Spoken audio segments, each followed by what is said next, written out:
خب چله به نام خدا. آقای خلیل شما این متن رو بخوانید. دیروز ما نکته های دستوری را توضیح دادیم که یکی از اونها ساختار جمله بود که در فارسی ساختار جمله ها چطور هست و معمولا شامل چی چیزهایی میشه که گفتم که فاعل، مسند، متکلم دوباره میتونه بیاد و قید میتونه بیاد و فعل بیاد. و همچنین نکته بعدی ما جملات مرکب بود. جملات مرکب هم دو نوعه، یکی با واو ترکیب میشه و با دو جمله مستقل ترکیب میشه. از دو جمله مستقل ترکیب میشه. اینجوری جملات مرکب دو صورت میشه که در این صورت جمله پایه و پیرو نداریم، دو جمله مستقله که با واو یا حرف عطف دیگه ما میتوانیم این جملات رو با هم ترکیب کنیم و وصل کنیم. و یک نوع جملات مرکب اینه که یک جمله پایه هست، یک جمله اصلی ہے و یک جمله پیرو هست، یعنی یک جمله پیرویه. در این صورت چیه که جمله پایه در واقع جمله مستقله و جمله پیرو در واقع یک جمله شرطی، یک جمله التزامی هست که یک نوع توضیحی میده که در مورد جمله پایه. و جمله پایه معنای مستقل داره، بدون جمله پیرو هم معنی میده، ولی جمله پیرو بدون جمله پایه معنی نمیده. این نکته رو هم خدمت شما گفتم. نکته بعدی افعال سببی بود، یعنی causative verb. افعال سببی بود.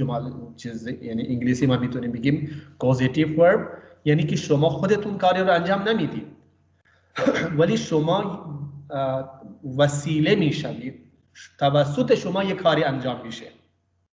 شما خودتون نمیخورید ولی بچه رو میخورانید. شما خودتون نمیخوابید ولی بچه رو میخوابانید، یک کسی دیگر رو میخوابانید. شما خودتون لباس نمیپوشید، به کسی لباس میپوشانید. اینجور فعل ها میشه که شما یک کسی دیگه خودش فاعل نیست، خودش سبب انجام کاری میشه. این نوع افعال رو ما افعال سببی میگیم و این هم خدمت شما گفتم که این جور فعل ها چطور درست میشه که بعد از ستاک حال ما آندن یا آنیدن استفاده میکنیم. مثلا پوش ستاک حال، پوش شانیدن یا پوشاندن میکنیم. این هم از افعال لازم درست میشه، هم از افعال متعدی، هر دو درست میشه. تمرین ها رو دیروز انجام دادیم و چند نکته دیگه هم بود که یک نکتهش برای افعال جاری، چه فعل حال جاری باشه چه گذشته جاری باشه، یک ترکیب خاصی ما داریم، مشغول انجام کاری بودن. من مشغول درس خواندن بودم، من مشغول خواندن نماز بودم، من مشغول یک کاری بودم. خب یعنی من داشتم اون کار رو انجام میدادم، من دارم اون کار رو انجام میدهم. اینجوری معنی میده. اینو هم خدمت شما دیروز گفتم که اگر تو کلاس شرکت نداشتید، شما شریک نبودید، می توانید ویدیوی کلاس رو لینکش رو به شما فرستادم، شما از اونجا می توانید ببینید.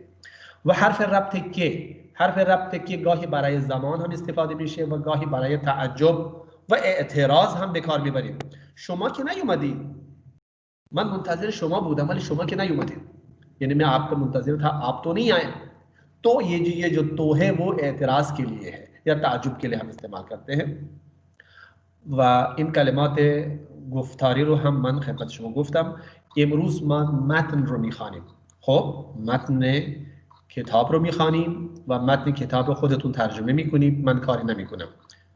خب بخوانید و ترجمه کنید. بله آقای خلیل بخوانید.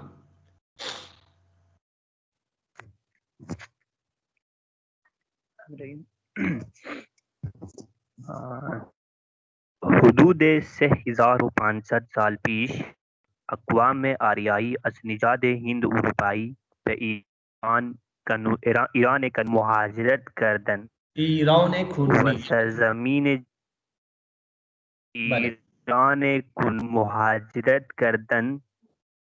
و سرزمین جدید ایران یعنی سرزمین آریایی نامیده شد. خب دوباره من میخونم یک دفعه هم. حدود 3 نخونید اینو، حدود 3000 سال یا حدود 3500 سال پیش اقوام آریایی از نژاد هند و اروپایی به ایران کنونی مهاجرت کردند و سرزمین جدید ایران یعنی سرزمین آرایی ها نامیده شد. خب بخوانید. آگه پڑھیں. خانم شما بخوانید. آشنا. ایرانیان از سال 701 پیش از میلاد تا سال 636 میلادی یعنی حدود 13 قرن 13 قرن و نیم 13 قرن و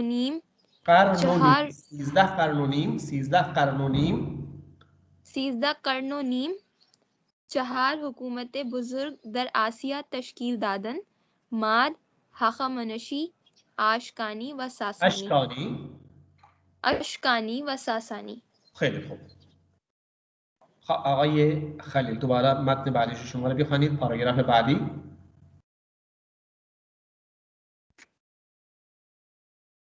ایرانیان از سال اینو خانم اشنا خونده. پیش از میلاد. اینو بخوانید. اولین پادشاهی ایران.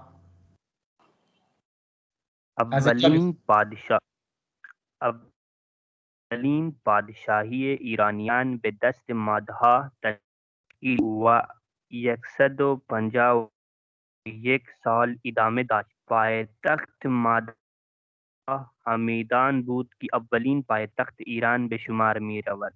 خیلی خوب. شما بخوانید خانم. هخامنشیان 550 تا 330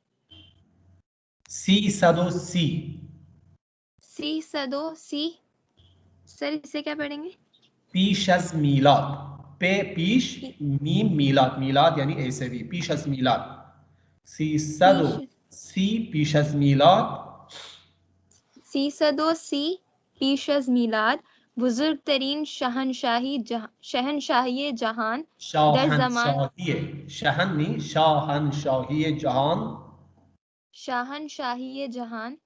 در زمان خود را تأسیس کردند و توانستند مرزهای ایران را در مشرق به سرزمین های هند و در مغرب به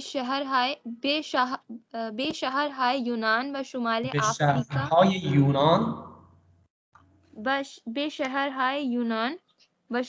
آفریقا برسانند.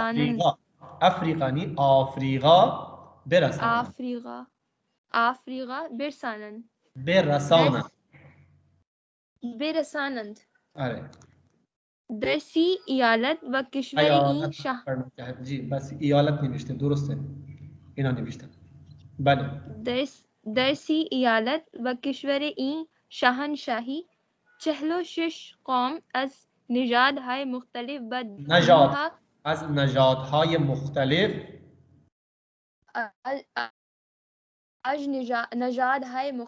به دینها، زبانها و عادتهای گوناگون زندگی می کردند. خب پڑھے آقای خلیل شما بخوانید.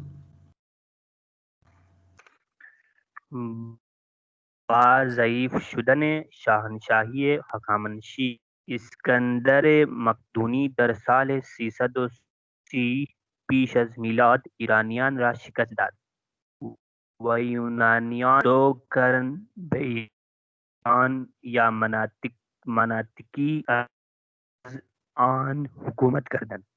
خب یعنی و یونانیان 2 قرن بر ایران یا مناطقی از آن حکومت کردند. بله. اما اشکانیان 250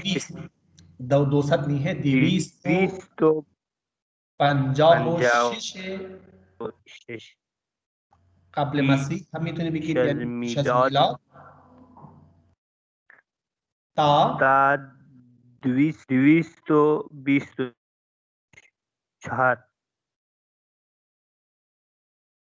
میلادی یعنی پیش از میلاد و میلاد.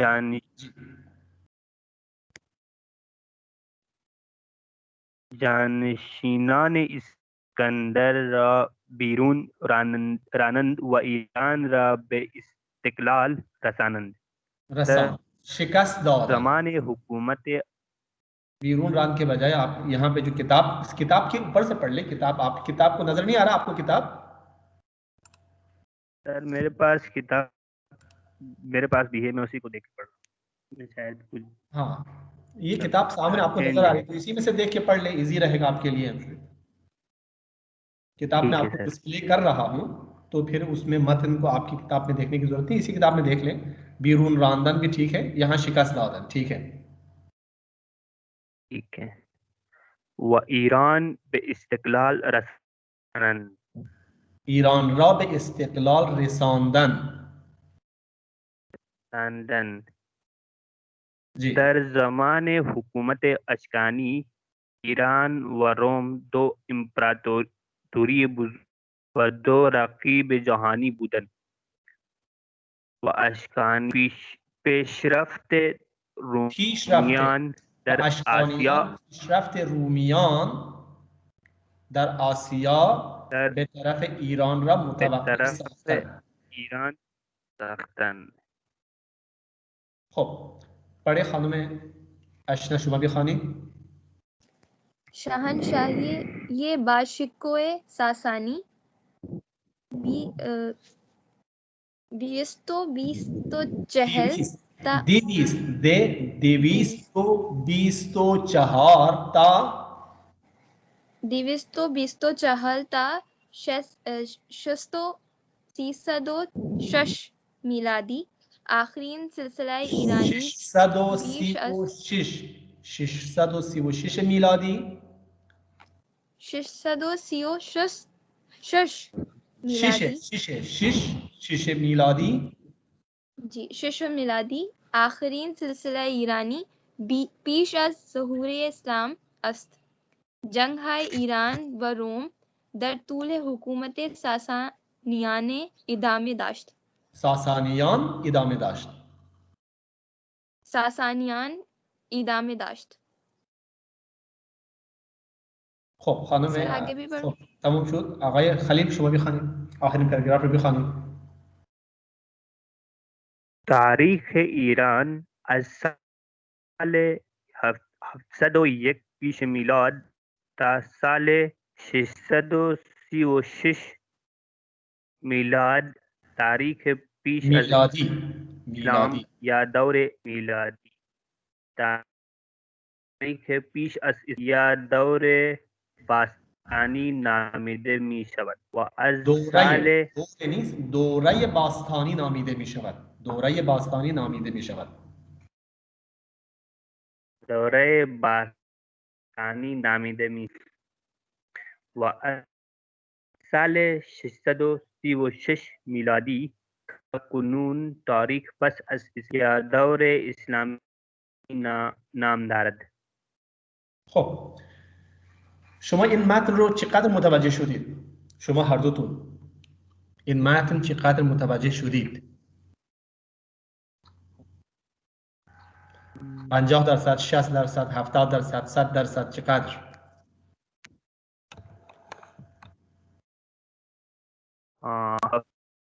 70%. خب 70% متوجه شده، درسته؟ ببین که عنوان این درس هست تاریخ ایران قبل از ظهور اسلام. تاریخ ایران قبل از ظهور اسلام یعنی قبل از آمدن اسلام به ایران تاریخ ایران رو اینجا بیان کردن. یعنی تاریخ ایران از چه زمانی شروع میشه، چه کسانی تو ایران اومدن، چه کسانی حکومت کردن، چه سلسله های اونجا بودن، اینها رو اینجا بیان کرده اند که تاریخ ایرانه در واقع. خب من به طور خلاصه و به طور فشرده و خیلی گذرا ترجمه میکنم تا وقت شما رو زیاد نگیرم، درسته؟ ببین حدود 3500 سال پیش تقریباً 3500 سال پہلے حدود 3500 سال پہلے اقوام آریائی از نژاد ہند اروپایی به ایران کنونی مهاجرت کردند. آریائی قومیں یعنی انڈو یورپین نسل سے آج کے ایران کی طرف انہوں نے ہجرت کی. یعنی 3,500 سال پہلے آریائی اقوام نے جو ہند اروپائی نسل سے تھی انہوں نے آج کی ایران کی طرف ہجرت کی. تو بر صغیر کی حکومت تقریباً وہ تاریخ بھی یہی ہے. یہاں پہ بھی آرینز آئے ہیں، تب سے یہاں کی تاریخ میں بڑی تبدیلی آئی ہے، رائٹ. اور وہ سرزمین جدید، اور یہ جو نئی سرزمین تھی یعنی ایران، اور نئی سرزمین ایران یعنی کیا؟ ایران کا مطلب کیا ہے؟ سرزمین آریائیہا. ایران کا مطلب کیا ہوا؟ آریاؤں کی سرزمین نامیده شد، اس کو کہلایا. اور یہ نئی سرزمین ایران کہلایا یا کہلائی، جو بھی آپ کہہ سکتے ہیں. کہ یعنی ایران کیا؟ یعنی سرزمین آریائیہا.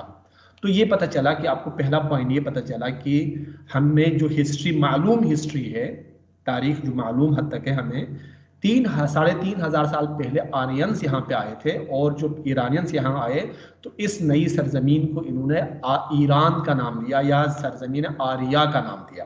ٹھیک ہے، یعنی آریاؤں کی سرزمین. اور آرینس انڈو یورپین نسل سے تھے.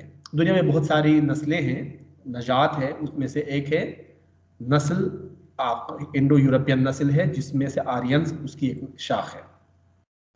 یہ ایک پوائنٹ کلیئر ہے؟ جواب دیا کرے. جی سر. جی سر. ایرانیان، تو یہ کہاں سے شروع ہوا؟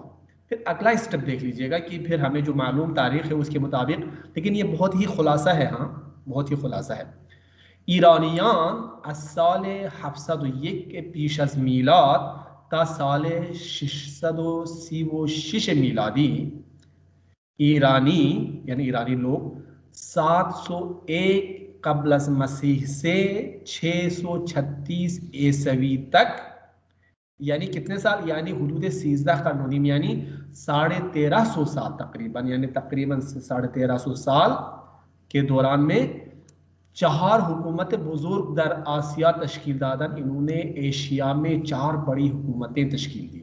ایرانیوں نے 701 سے 636، 701 قبل مسیح سے لے کر 636 عیسوی تک، یعنی 1350 سالوں میں ایشیا میں 4 بڑی حکومتیں تشکیل دیں. کون کون سی ہے؟ ماد، ہخامنشی، اشکانی اور ساسانی. تو یہ 4 ادوار ہے جو پری اسلامک پیریڈ سے ایران کے تعلق رکھتے ہیں. تو یہ 1350 سال میں یہ 4 دور حکومت گزرے ہیں، 4 سلسلے، 4 خاندانوں نے حکومت کی ہے. ٹھیک ہے. اولین تو یہ بریف ہو گیا کتنی، یہ 1300 سال میں، 1350 سال میں کتنی حکومتیں بنی.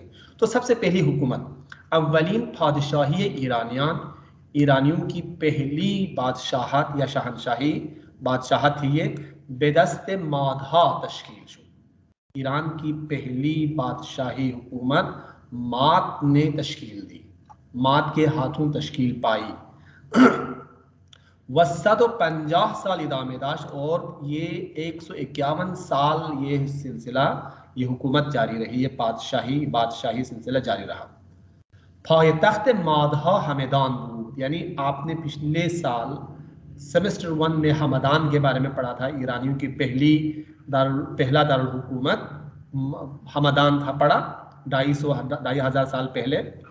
یہ وہی ہے. دیکھیں تو پتہ چلا کہ پایتخت مادھا، ماد کا پایتخت یا ان کا دارالحکومت ہمدان بود. ہمدان تھا کہ اولین پایتخت ایران میں شمار میں روا، جو ایران کے اولین دارالحکومت میں شمار ہوتا ہے. ٹھیک ہے. اس سے پہلے بھی لوگ رہے ہوں گے لیکن ان کی ہسٹری ہم پر کلیئر نہیں ہے. دوسرا، ماد کے بعد کون آتا ہے؟ یہ ماد نے کب سے سلسلہ شروع کیا؟ وہاں سے لے کر جیسے بھی ہو انہوں نے 151 سال حکومت کی ہے. ہخامنشیان 550 تا 330 پیش از میلاد، ہخامنشیوں نے 550 قبل مسیح سے 350 قبل مسیح تک حکومت کی ہے. ٹھیک ہے. تو یہ جو بھی ہے کہ یہ ان کا دور بتایا کہ بزرگترین شاہنشاہی جہان در زمان خود را تأسیس کردن. ہخامنشیوں نے اپنے زمانے کی سب سے بڑی شہنشاہی حکومت ٹھیک ہے نہیں، تأسیس کی بنیاد رکھی انہوں نے.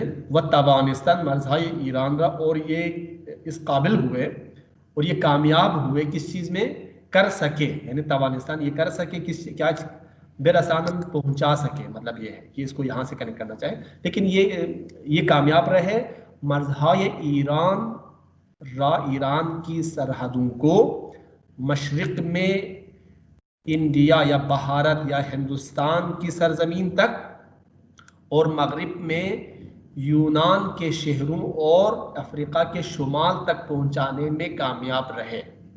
تو ہخامنشیوں نے تقریباً 550 سے 330 سال تک حکومت کی ہے. تو اس میں آپ دیکھ سکتے ہیں کہ انہوں نے ایران کی سرحدوں کو بہت وسعت دی، اور مشرق کی طرف اگر دیکھیں تو ہندوستان کی سرحدوں تک، اور مغرب میں اگر دیکھیں تو یونان اور شمال افریقہ تک اپنی سرحدوں کو پھیلایا انہوں نے.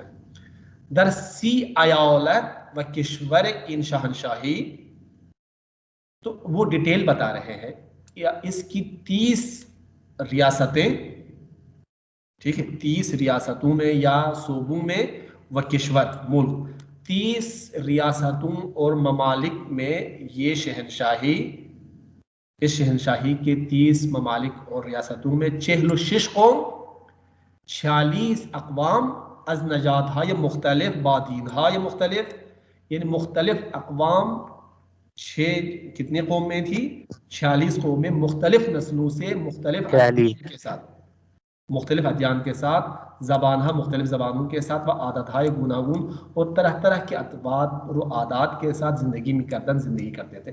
تو یعنی ان کی حکومت اس شہنشاہی کے 30 ممالک اور صوبوں میں یا ریاستوں میں 46 سے زیادہ اقوام مختلف ادیان، زبان، عادتوں کے ساتھ رہتی تھیں، زندگی بسر کرتی تھیں. بعض ضعیف شدن شاہنشاہی ہخامنشی، پھر کیا ہوتا ہے، ہخامنشیوں کی بادشاہی کے کمزور ہونے کے ساتھ اسکندر مقدونی، جسے اسکندر کا نام ہم سکندر گریٹ کے نام سے ہم سب جانتے ہیں، سکندر مقدونی نے کیا کیا، در سال 330 یہ پیش از میلاد 330 قبل مسیح میں ایرانیان را شکست داد، ایرانیوں کو شکست دی. و یونانیان 2 قرن بر ایران، و ایرانیان 2 قرن بر ایران یا مناطقی از آن حکومت کردند، اور ایرانیوں نے و یونانیوں نے 200 سال تقریباً ایران اور ایران کے مختلف علاقوں پر حکومت کی. اما یعنی ایران 330 سے لے کر انہوں نے یوں سمجھ لیجیے گا 250 تک انہوں نے تقریباً 250 سال تک، تقریباً 200 سال تک حکومت کی ہے. اما لیکن اشکانیوں نے، یہ اشکانیوں کی حدود کا دور حکومت 256 سے یعنی 256 پیش از میلاد تا 224 میلادی، یہاں تک کی حکومت. لیکن اشکانیوں نے جانشینان اسکندر را شکست دادا، لیکن اشکانیوں نے سکندر کے جانشینوں کو شکست دی. ٹھیک ہے، یعنی ان کا جو سکندر کی جو جانشین تھے وہ سلوکیان کے نام سے حکومت کرتے تھے. یہاں پہ انہوں نے چونکہ ایرانی نہیں تھے، انہوں نے اس لیے یہاں پہ نام نہیں دیا ہے. ہخامنشیوں کے بعد جو سلسلہ، جس سلسلے نے ایران پہ حکومت کی ہے 200 سال، وہ سلوکیان کہلاتا ہے. سلوکیان جنہوں نے 200 سال ایران پہ حکومت کی. پھر اس کے بعد اشکانیوں نے اس سلوکیان کو شکست دی. وہ ایرانیان را بے استقلال رساندن، اور اس ایران کو دوبارہ آزادی دلائی، استقلال دلایا، مستقل کیا، یعنی انڈیپینڈنٹ بنایا. در زمان حکومت اشکانیوں کے دور حکومت میں ایران و روم 2 امپراتوری بزرگ و 2 رقیب جہانی بودند. اشکانیوں کے دور میں ایران اور روم دنیا کی 2 بڑی شہنشاہیت، امپراتوری، اور 2 بڑے رقیب تھے. و اشکانیان پیشرفت رومانیان در آسیا به طرف ایران متوقف ساختن، اور اشکانیوں نے رومیوں کے ایڈوانسمنٹ کو، ان کی پیشرفت کو ایشیا کی طرف اس کو متوقف کیا. یعنی تو وہ بڑھتے بڑھتے پتہ نہیں کہاں تک چلے جاتے. تو ان کا دعویٰ یہ ہے کہ ہم نے رومیوں کی ایڈوانسمنٹ کو، ان کی پیشرفت کو، ان کے آگے بڑھنے کے سلسلے کو روکا، متوقف ساختن. شاہنشاہی باشکوہ ساسانی، پھر اشکانیوں کے بعد ساسانیوں کا پرشکوہ ان کی بادشاہت شاہنشاہی یہ 224 سے لے کر 636 تک ہے. آخرین سلسلہ یہ ایرانی پیش از ظہور اسلام جو اسلام کے ظہور سے پہلے کی آخری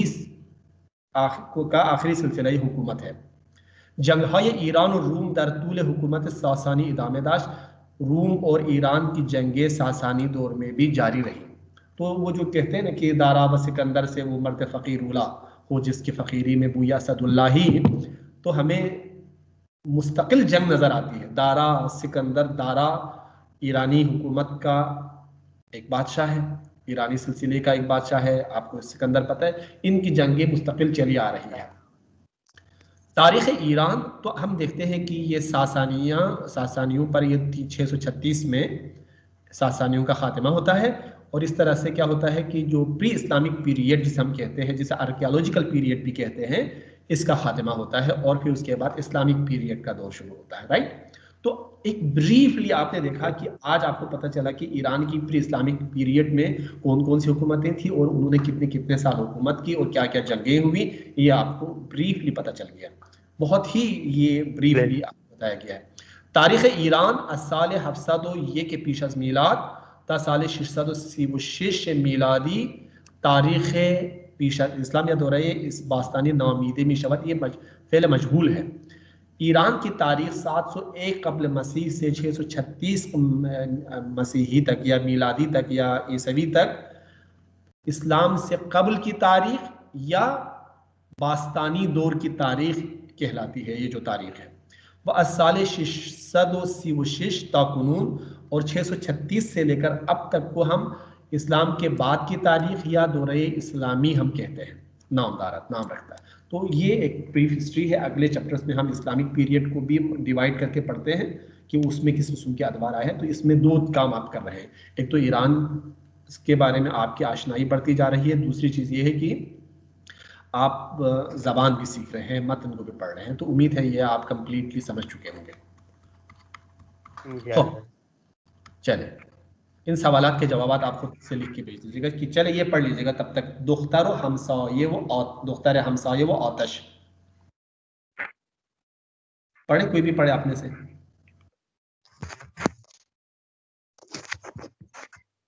یکی از دانشمندان میگوید روزی در اتاق خود مشغول خواندن کتاب بودم که شنیدم در میزند رفتم در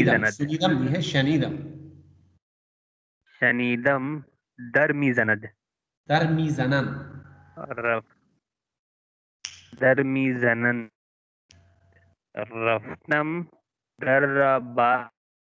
کردم. دختر بچه همسایه بی آتش میخواست. یکی از دانشمندان میگوید روزی در اتاق خود مشغول خواندن کتاب بودم که شنیدم در میزنند. رفتم و در را باز کردم. دختر بچه همسایه بود که آتش میخواست.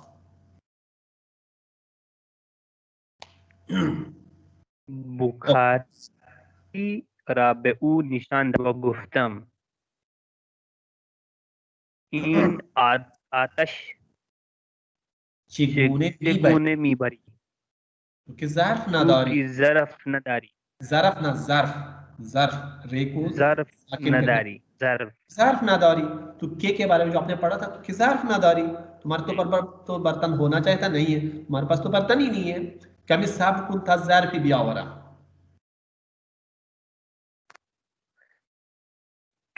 کمی صبر کن تا ظرفی بیاورم. دخترک با شرم و ادب گفت راضی به زحمت شما نیستم، میدانم چگونه ببرم. چلیں ترجمہ کریں، آپ اسی کا ترجمہ کریں، پڑھیں. یکی از دانشمندان میگوید، دانشمندوں میں سے ایک نے کہتا ہے، یعنی دانشمندوں میں سے کوئی ایک شخص کہتا ہے، یعنی یہ پتہ نہیں ہے، یہ اس کو ہم مجہول کا صیغہ کہہ سکتے ہیں کہ کوئی ایک دانشمند کہتا ہے، ایک دانشمند نے کہا ہے یا کہتا ہے. یہاں پہ جو اسٹرکچر ہے کہتا ہے. ٹھیک. روزی در اتاق خود مشغول خاندان کتاب بودم، یعنی ایک روز میں اپنے کمرے میں کتاب پڑھنے میں مشغول تھا یا مشغول تھا یا میں کتاب پڑھ رہا تھا. پریزنٹ کنٹینیوس ٹینس کو یا پاسٹ ٹینس کو ظاہر کرنے کے لیے مشغول کاری بودن یہ استعمال کیا جاتا ہے. یہ اسٹرکچر آپ کو کل بتایا. جی کہ شنیدم در میزنت، کہ میں نے دروازہ بج رہا ہے، یعنی مجہول کا صیغہ بتانے کے لیے تھرڈ پرسن پلورل کو بھی استعمال کرتے ہیں، چونکہ بجانے والے کام کرنے والے کے بارے میں پتہ نہیں ہو تو کہا جاتا ہے، کہتے ہیں. یعنی کون کہتا ہے؟ یہ ایک طرح سے مجہول کا صیغہ ہے. مجہول نہیں ہے، تھرڈ پرسن پلورل ہے، لیکن تھرڈ پرسن پلورل کو ان دی سینس آف ہم مجہول استعمال کرتے ہیں. رائٹ. جی جی سر. رفتم در را باز کردم، میں گیا اور دروازے کو کھولا. دختر بچے ہمسایه بود. دختر نہیں ہے، دختر بچه همسایه بود که آتش میخواست. همسایه بود میخواست، یعنی ہمسایے کی بچی تھی، آگ مانگ رہی تھی. جو کہ یہاں پہ مراد کیا ہے کہ جو آگ مانگ رہی تھی. قدیم زمانے میں آپ کو پتہ ہے آج کی طرح نہیں ہے، مانگ رہی تھی. اس زمانے میں آگ ہر کسی کے گھر میں نہیں ہوتی تھی. آگ بجھتی تھی تو ہمسائے سے آگ لیتے تھے، مانگ کے لایا جاتا، مانگ کے لاتے تھے. ٹھیک ہے، تو اس وقت اتنی چیزوں کی ارزانی نہیں تھی. جی پڑھیں آگے تک پڑھیں. بخاری را به اون نشان دادم و گفتم، بخاری کو دکھایا اور کہا. ہیٹر جس میں آگ جل رہی تھی اس کو بخاری کہا جاتا ہے. بخاری اس کو دکھایا، بخاری اس کی طرف نشاندہی کی اور کہا یہ آگ، یہ آگ کے بعد فل اسٹاپ ہے، یہ رہی آگ. لیکن تم کیسے لے کے جاؤ گے؟ چیکونے کی باری تو کی ظرف نہ داری، تمہارے پاس تو برتن ہی نہیں ہے. کمی صبر کونتا ظرف بھی آبرا، تھوڑی دیر صبر کرو، میں تمہارے لیے کوئی برتن لے کے آتا ہوں. دخترک با شرم و ادب کو، لڑکی نے شرم سے اور ادب سے کہا راضی به زحمت شما نیستم، میں آپ کو تکلیف دینے پہ راضی نہیں ہوں، میں آپ کو تکلیف دینا نہیں چاہتی. می دانم چگونه ببرم، میں جانتی ہوں کیسے آگ کو لے کے جاؤں. تو یہ پہلا پورشن ہے. دوسرا پورشن بھی ہم ڈھونڈتے ہیں اور پڑھتے ہیں خانم اشنا سے. ٹھیک ہے، خانم اشنا آپ پڑھ لیجیے گا. جی سر. چلے وہ کیسے آگ لے کے جاتی؟ کیا آپ شما چی فکر میکنی کہ چطور آتش رو برده؟ بله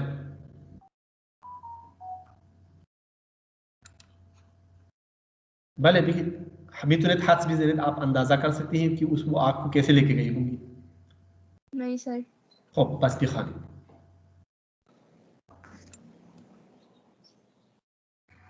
دخترت نزدیک بخاری آمد، اول کمی خاکستر سرد از بخاری اول کمی خاکستر سرد از بخاری برداشت و بعد کمی آتش روی خاکستر گذاشت. خاکستر گذاشت، روی خاکستر گذاشت. آنگاہ، سر یہ آنگاہ لکھا ہے. آنگاہ خط نستعلیق ہے، اس کو بھی پڑھنے کی عادت ڈالے. آنگاہ رو به من کرد و گفت، آنگاہ رو به من کرد و گفت این طور، این طور نہیں ہے، یہ طور نہیں ہے، تھور این طور و بالبی خاندان خدا حافظی کرد. و با لبی خاندان، لب خاندان، و با لبی خاندان خدا حافظی کرد و رفت. و با لبی خاندان خدا حافظی کرد و رفت. من از کوتاه فکری خود شرمنده شدم. من از کوتاه فکری خود شرمنده شدم. من از کوتاه فکری خود شرمنده شدم و بر ہوش آن دختر آفرین گفتم. خب گفتم. خب ترجمہ بتائیں. جی سر وہ جو جہاں آپ کہہ رہے ہیں کہ باغ رکھی جاتی تھی، وہ دختر، وہ جو لڑکی تھی وہ اس کے پاس آئی. اول کمی خاکستر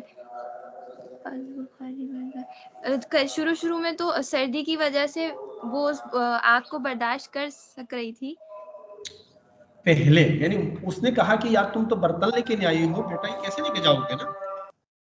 اس نے کہا آپ آواز کو آف کر دیں، میں آپ کو ترجمہ کر کے بتا دیتا ہوں. اس نے پوچھا، وہ سائنسدان تھا، بڑے اسکالر تھے، اس نے پوچھا کہ آپ کے پاس تو برتن نہیں ہے، آپ کیسے آگ کو لے کے جاؤ گے؟ تو لڑکی نے کہا کہ اس کی فکر آپ نہ کریں، میں کچھ کر لیتی ہوں.